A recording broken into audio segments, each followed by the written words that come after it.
L'écluse François 1er, c'est quand même un peu un symbole du port du Havre. Et donc le but, c'est de ne pas embêter la population, mais de plutôt cibler les transports. Et il faut savoir que le port du Havre, c'est une zone d'échange importante pour les marchandises et les denrées alimentaires.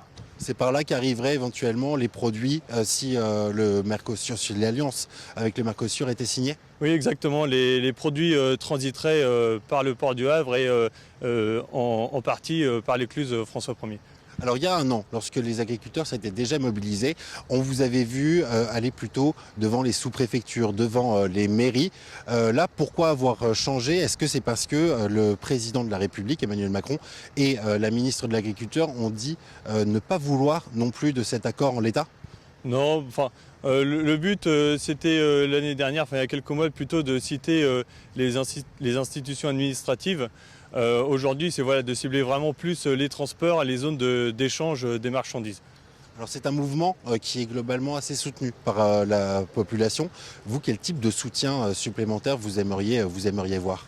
Nous, on aimerait bien avoir le soutien des élus locaux, le soutien des politiques et aussi le soutien des consommateurs, parce que c'est important. Aujourd'hui, on se mobilise pour nous, agriculteurs, mais aussi pour les consommateurs, parce que demain, c'est eux aussi qui vont aller dans les magasins, choisir leurs produits. Et voilà, ce qu'il faut, c'est avoir des produits de qualité et des produits français et pas que des produits étrangers.